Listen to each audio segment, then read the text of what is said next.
What up? My name is Ramirez. Today's episode is America is a Psychopaths playground. Well, it really is. You can't argue with that. Either way.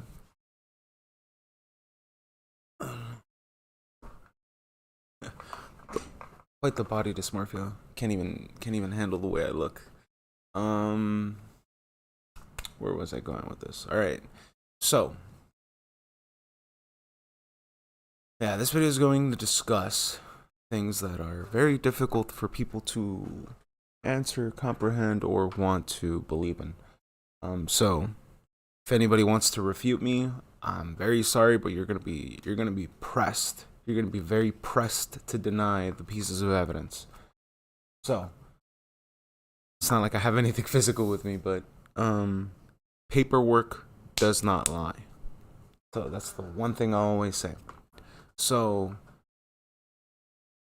while I was researching what was going on with the QAnon movement, looking into why our circumstances are the way they are, led me only to understand that this country has a history of not what it seems. Like what people would assume this country is, people would have to immediately disregard. We are just a byproduct, and or like, I don't know how to explain this. It's very difficult. Either way, basically understanding the circumstances of how we are here today and why America is the way it is led me to understand very weird parts of its history. So, part 1. The Vikings, the Catholic Church, and America. These three things have something in common. The Vikings, the Church, were the first ever, well, in documentation at least, they were the first ever to either discover America or be on America.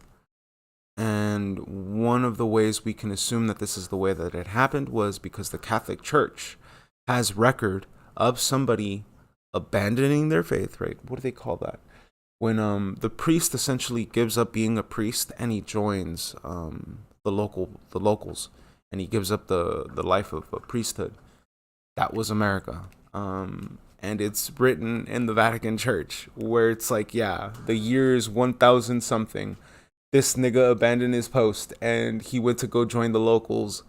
So there's a story within the Vatican Church itself in like the year 1100 where a priest abandoned his faith and joined the Native Americans of America. So it's kind of like, that's part 1 of kind of very difficult evidence to dispute.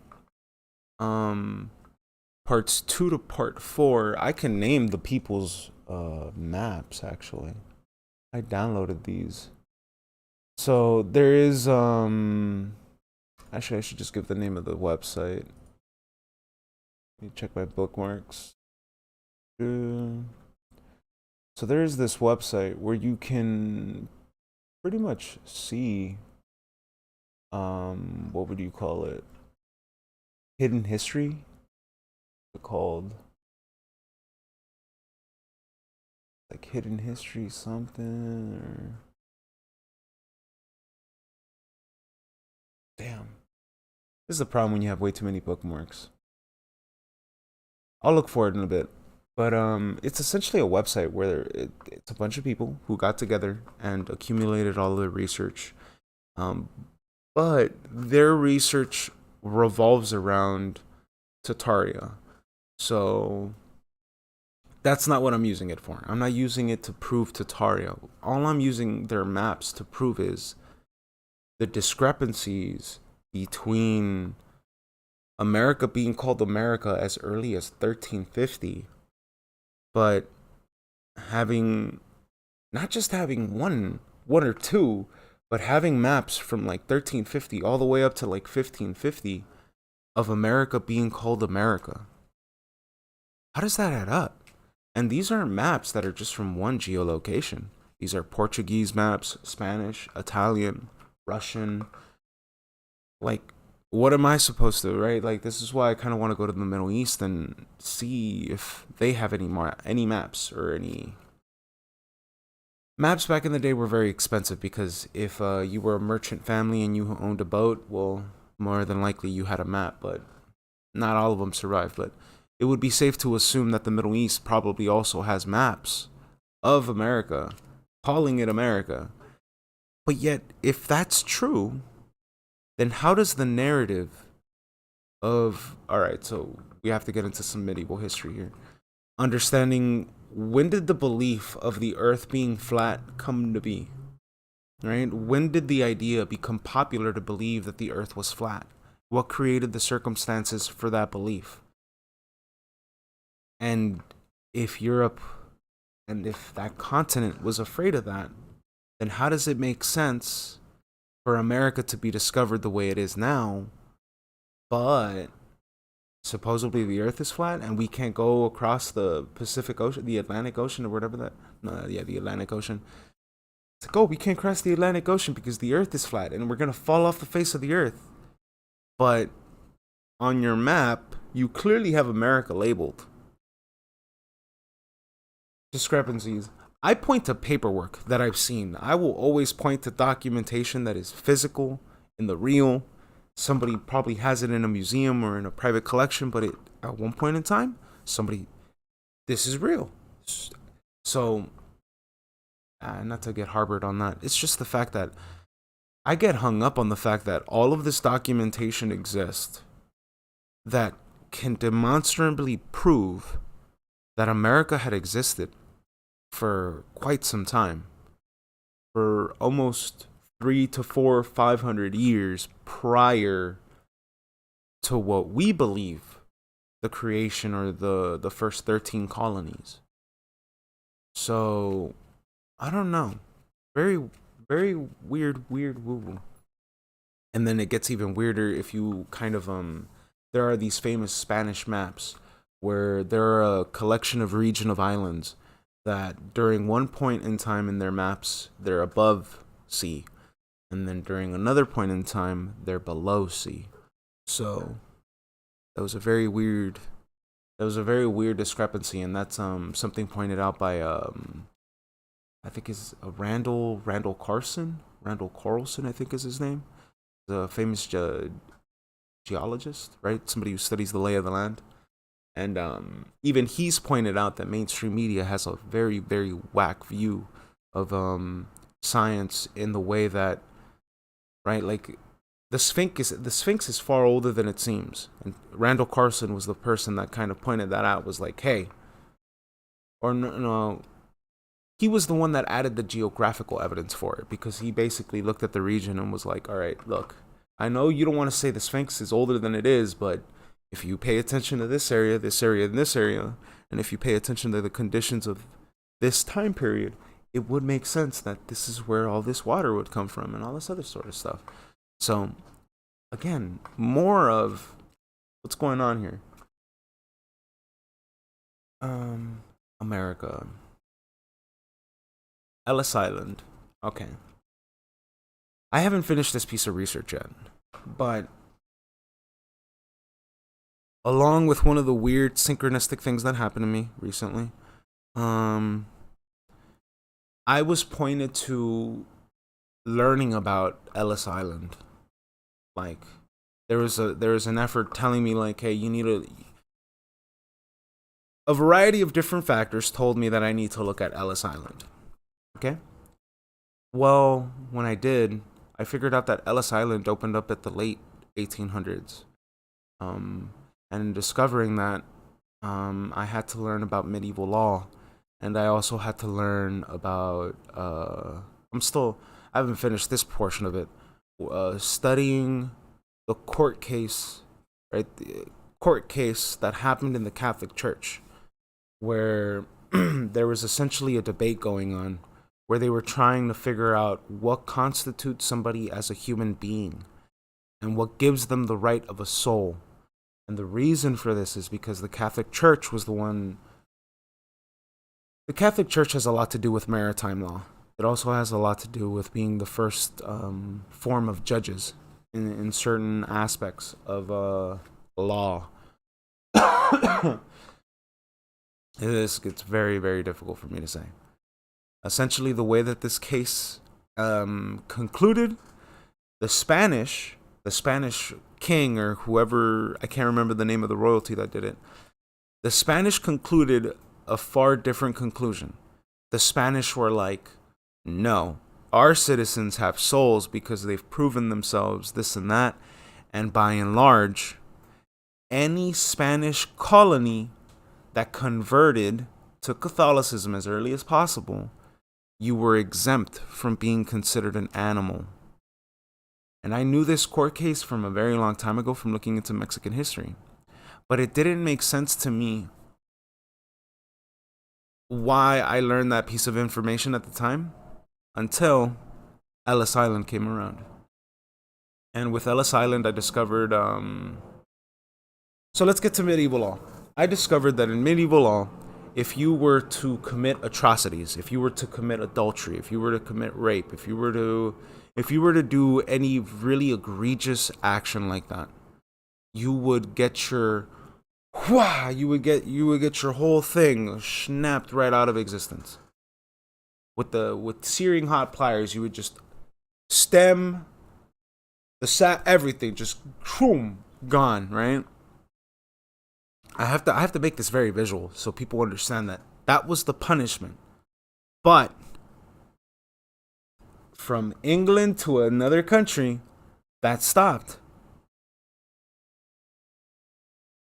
They did not want to agree with the Spanish. They did not want to give savages claim to a soul. So the way they figured this out was, well, if we still consider them animals, why don't we just send our criminals over to America to handle this? Australia wasn't the first place. Essentially, what ended up happening was they got all the rapists, they got all the criminals, like people who were meant for death row. And they laid them on America and they were like, go wild, my boy. Have at it. And it was all largely done to completely do away with as many of the original inhabitants of America as possible. And this was when Ellis Island really opened up in the late 1800s, like 1880 something. I don't even remember I should probably get these dates, but I still haven't done a whole ton of research into Ellis Island. I just know how it concluded. I also know about the case where it was described that if you were Catholic, you were deemed a soul. If you were not Catholic, you were deemed a non-soul bearer, which means you were an animal. And if you were an animal, guess what? It was okay if they sent all the criminals, rapists, and the worst criminal scum of Europe to bring them over here to kill whoever lived here on this side of America. It was completely okay for them.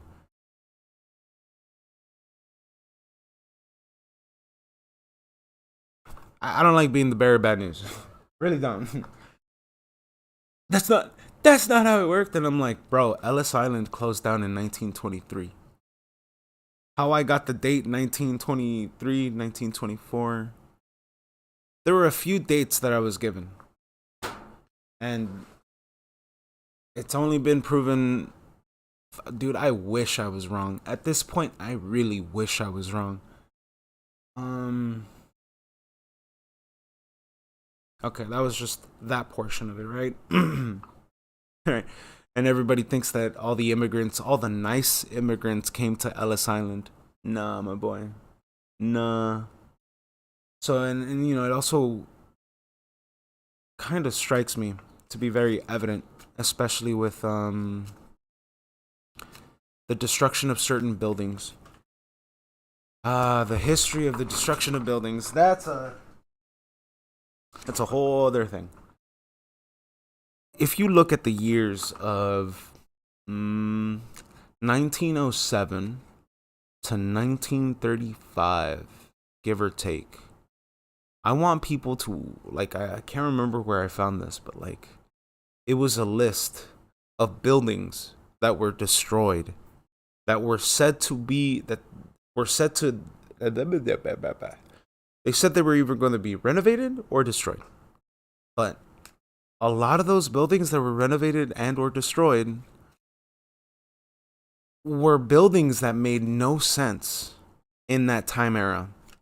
Because how are you going to build all that with only a horse, a carriage, and wooden wheels? And the reason why that matters is because if you look at some stone structures, and if you would imagine some of the sizes of the stone and the size and the weight of them, a wooden carriage wouldn't be able to sustain all that, let alone on roads that had no pavement, right? Like these were dirt roads, right? So where would you get the raw material from? And then how would you even load it onto a carriage, right? That's drawn by a horse. What?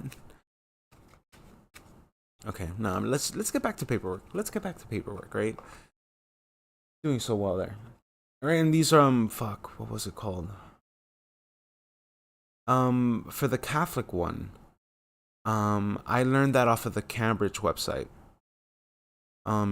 Where the Spanish essentially went to whatever bishop they did to make the legal argument that indigenous people had souls. And that argument ended with, well, if you can convert them to Catholicism, they'll have souls, and we'll leave them alone. That's how that one ended. But it's not how America ended. Then you have the Discovery Doctrine, which essentially allowed the excuse of the discoverer to deal with whatever native inhabitants.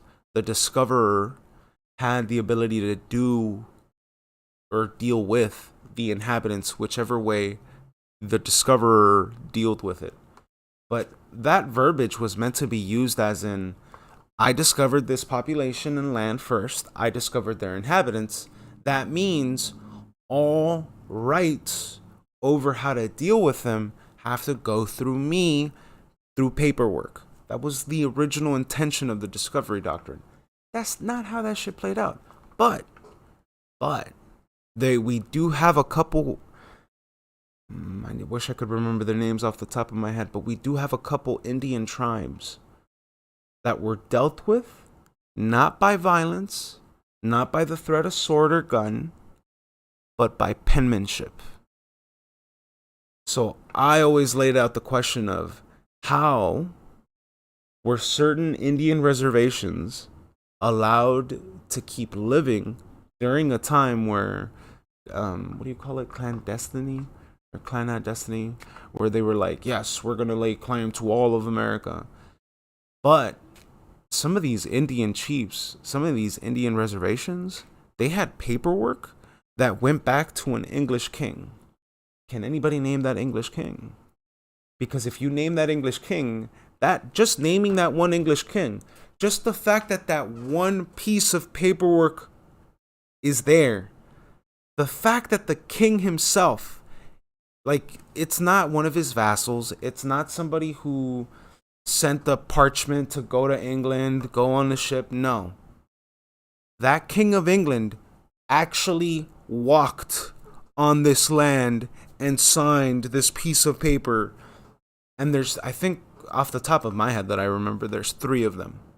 There's 3 different charters that were signed by him. How does that make sense? How the fuck does it make sense that the king made it over here when supposedly you would have fallen off the face of the earth? I thought, you know what I'm saying? Like, what? That's why certain Indian tribes were respected and left alone. And that's why certain other Indian tribes were not respected and not left alone. Because some of these tribes had dealings with one of their original kings. And dude, I that's my favorite piece of evidence right there, because it disproves so much so quickly, and it's just like, wait a minute. Huh?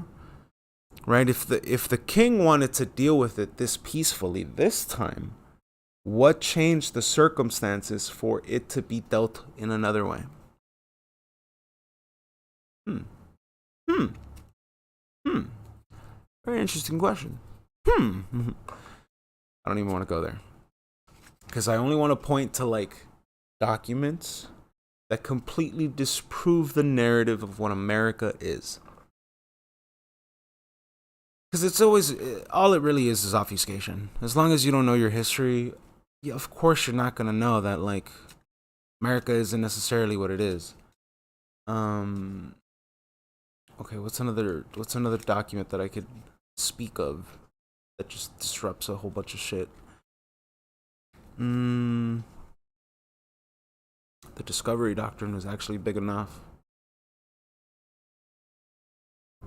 So the 13 colonies, the creation of the 13 colonies, from that point on, I don't think I've done any more meaningful research because I think that's where I've gotten up to, where because I only discovered all this while I was doing research for Mexican history.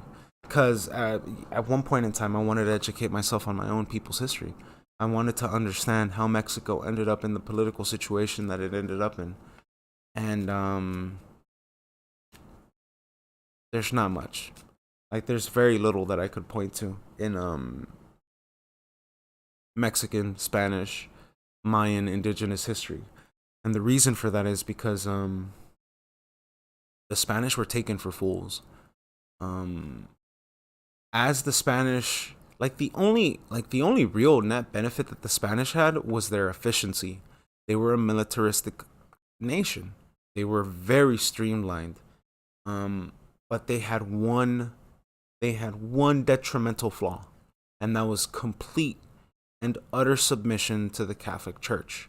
So when we look at indigenous history, we have to understand that a lot of that history is still in the Vatican archives. Very few people actually have seen um, meaningful portions of Mexican indigenous history. And the reason you can assume this is because they just paint us as savages without describing the fact that there was other eras in Latin American history, and the one that they point to as being Mexican isn't even Mexican. It's more Salvadorian. It's more, you know what I mean? Like that peninsula, from the peninsula of where the tip of Mexico is to below that, that was the murderous culture. But that does not describe all the other temples. And I don't know. There's a lot of discrepancies in like I don't even want to call it Mayan history because again, that refers to very specific geolocations that aren't even in Mexico, and any of the real indigenous people that we have in Mexico is very controlled. The Smithsonian wishes they had the response times of Mexico, like for real. So a lot of Latin American history is very veiled and very covered up. I don't know what I do not know what inhabited the lands of Mexico, but anytime a cave is found with weird drawings or anytime somebody discovers some new ruins, best believe you have an immediate response from the authorities in Mexico, and they just kick everybody out, and then eventually they'll let them back in, and it's just like, oh, it looks exactly the same as everything else. Oh, okay, cool. Without fully, either way, that has nothing to do with the United States. And fully knowing that about Ellis Island, right, where they were just bringing in these very specific people in order to do away with very specific regions of non-discovered land.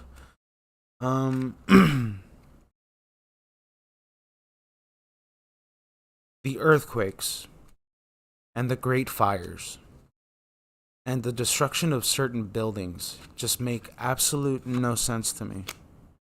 It's like, why? Why would you go through the trouble of like claiming these buildings are built in this date? Like there was a very conservative effort to make sure that buildings were dated to very specific parts in time. And They weren't allowed to be viewed in any other way. Now, I know that I said that my comments on Ellis Island being opened up was 1800s, 1776, this and that. And I'm like, what people are forgetting is that any information, everything's been collected by the Library of Congress. Everything has been collected by the Library of Congress. Everything. Everything's always been collected by the Smithsonian. Everything always requires a staff to interpret. Everything always requires an editor. Everything will always require a publisher. Catch my drift? You catch my drift? If that doesn't tip you off, right? If the Rockefellers and the Carnegies had the complete and utter ability to fund the early education system, if they had the complete and utter ability to sponsor their initial scholarships, if only... It's like, okay, you had Rockefeller, who had his money in all these other places, but the only place that they wanted to disrupt him was the monopoly on oil. You think the government's going to create an investigative body on an individual? And they're like, yeah, we know that this guy has all of his money in everything else, but we're only going to investigate him in this one thing. How does that make sense? How does that make sense? It's almost like he wanted that to happen. Either way, let's not even get there. Let's not even go there. I can already imagine that there's simple explanations to disrupt my thought process and my thinking, but it's just like, yeah, let's talk about the education system that you want to lean on. Let's talk about the scientific research that you want to claim and cite as a source, when only to figure out that that scientist was handpicked by, the Smithsonian was created by, like, where do you think, here's the funniest one, where do you think the narrative came from with Nazis collecting ancient memorabilia? Like, that has, it's not completely true, but it's true to a degree. Who was that organization that was collecting all of those artifacts in Egypt? Who was the sole proprietor to handling any expeditions that then occurred in Egypt or in any of those regions? Like, I'm not trying to be a dick, or I'm not trying to be like, these are just questions that will only lead you down rabbit holes, that will only leave you with more questions. Because that's where I'm at. With all of the research I've done, like I still don't understand how Ellis Island fits into my research. But it's fit very interesting into my research as it is now. Because it all fits the same agenda. Shaping human history, shaping humanity, shaping demographics, shaping people, shaping a civilization, shaping a workhorse, shaping a workforce. I said workhorse. I meant to say workforce. But clearly, we can see a demonstrable. We can clearly see that there is an ability to be able to identify, to analyze, to act accordingly, to facilitate, to put into action this specific agenda. And then we get into the and then by the time you get to the late 1800s, you discover everything about eugenics. You basically discover that Darwin created his little social circle, told his ideas to everybody else, and everybody else was like, yeah, dude. Yeah, I bet we're the best because we discovered this idea first, dude. Yeah, dude. Dude, we need to make a club about this shit, my boy. And then that's where it all started. And that's why I always think it's hilarious, where I'm like, dude, Aldous Huxley is related to Darwin. Like, I think it was, who wrote Cthulhu? What was his name? Like, when you look at how closely related all these people are, and you realize that they're like from the same family, it should terrify you, because it should let you know that they've been teaching this and handing this game down from like one generation to another generation to another generation. And they've largely been making the same decisions. They've largely been shaping our society the same way. That's why I look at the Spanish flu and I just think this would be really fucked up, that if the Spanish flu was entirely designed to get rid of its original population of the Spanish. But I don't know if that makes sense. I don't know. What's my time? I'm already talking about way deep. Ooh, 30 minutes. Yeah, I'll leave it here. My name is Ramirez. I don't know. I'm stuck in brain